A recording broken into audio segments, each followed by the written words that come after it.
A mí me parece que nos ayuda a pensar en un conjunto de sociedades regionales que están unidas por una administración política común, por un sistema comercial que las articula, pero que tienen características propias y específicas, y que por lo tanto tienen conflictos distintos. La manera en que los grupos sociales que están en conflicto antes de la crisis revolucionaria se van a alinear durante esa crisis no depende solo de lo que pasa en Buenos Aires, sino también de las posiciones que tienen cada grupo en su sociedad y en la sociedad vecina con la que suele tener serios conflictos. En el momento de que comienza el proceso de independencia en 1810, el principal grupo social existente en los principales lugares del continente era un grupo propietario del comercio y de la tierra. Lógicamente con gradación de niveles de acuerdo a la importancia del volumen económico que manejara cada uno. Los grupos principales manejan a la vez el comercio exterior, el comercio local y la producción de bienes para ese comercio. Los artesanos de la época eran un grupo, eso es peculiar y difícil de entender, bastante importante. No por el volumen cuantitativo de su propiedad, monetario de su propiedad, sino por esta función, en primer lugar, por la función técnica que cumplía en la sociedad y por el acceso a fuentes de información de cierto nivel intelectual que motivaran una participación política muy importante en distintos momentos según los lugares de cada uno. Trabajadores rurales, bueno, hay una serie de categorías que se están estudiando desde hace tiempo, pero que políticamente no tienen autonomía. ¿Qué grupos sociales había si nos restringimos a lo que llamamos Buenos Aires? Lo primero que habría que recordar es que no existe algo como lo que después vamos a llamar la provincia de Buenos Aires.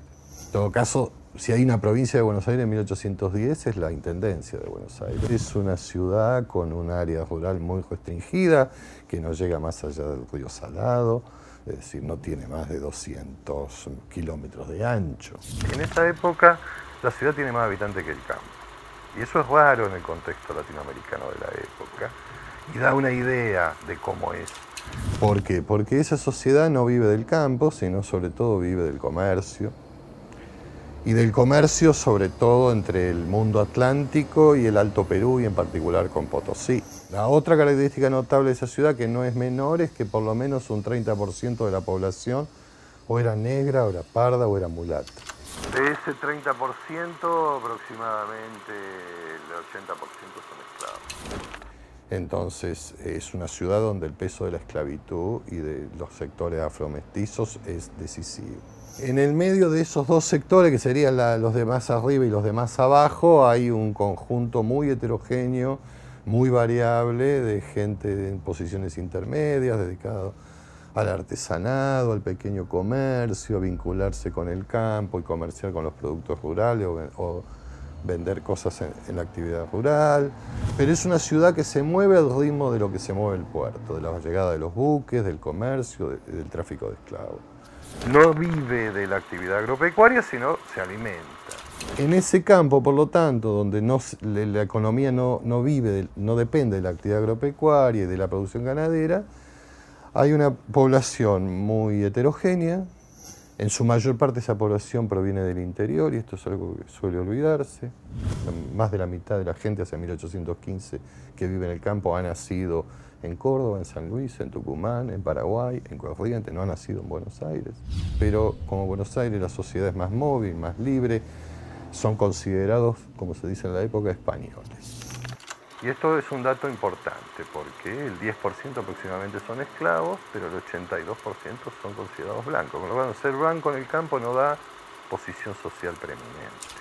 ¿Qué es esa población blanca? En su mayoría son campesinos, pastores, criadores de ganado por su propia cuenta, labradores, sobre todo labradores, y unas pocas grandes estancias, muy pocas. Tampoco se la puede dividir fácilmente entre españoles, como hacíamos antes en la escuela, entre españoles y criollos. No es la manera en que ellos se ven. Españoles son los españoles nacidos en la península, pero en cualquier lugar del Imperio Español, es decir, los que nacieron en Nápoles, los que nacieron en Madrid, los que nacieron en México, los que nacieron en Paraguay, los que nacieron en Córdoba, y son blancos, cristianos, son españoles. La diferencia es, si se quiere, entre españoles europeos y españoles americanos. Solemos contar la historia como si los criollos fueran un grupo y los españoles fueran los otros. Los criollos en sí mismos no se llaman criollos, se llaman como patricios, como hijos del país. Cuando la gente en la época utiliza país, piensa en el lugar donde se nació y donde se vive. Ese es el país, esa es la patria. Cuando la gente el 25 de mayo grita alegremente ¡viva la patria!, ¿qué está diciendo? No está diciendo ¡viva la nación argentina! Está diciendo ¡viva la patria! Buenos Aires, Catamarca, La Rioja, San Juan, Extremadura, Valencia, Granada, etc. Esas son las patrias que conforman una entidad política mayor que es el imperio. Si nosotros queremos ver cómo se enfrentan las clases, a gestar dos frentes. El frente absolutista, que es el de los grandes monopolios ligados a España, son comerciantes reaccionarios, muy ligados a la cúpula de la Iglesia, al obispo Loé, por ejemplo. Y después el frente antiabsolutista, donde están los revolucionarios, que son generalmente estos abogados, que son los que tienen más lecturas de los enciclopedistas, de los revolucionarios franceses y los revolucionarios españoles. El sector popular, que apoya o va a apoyar a esa pequeña burguesía revolucionaria, los comerciantes ingleses que jugaron un papel allí al principio bastante prudente y que después ya se van a aparecer su influencia en el primer triunvirato. Y después está el sector de los hacendados, que no juega un papel importante al principio.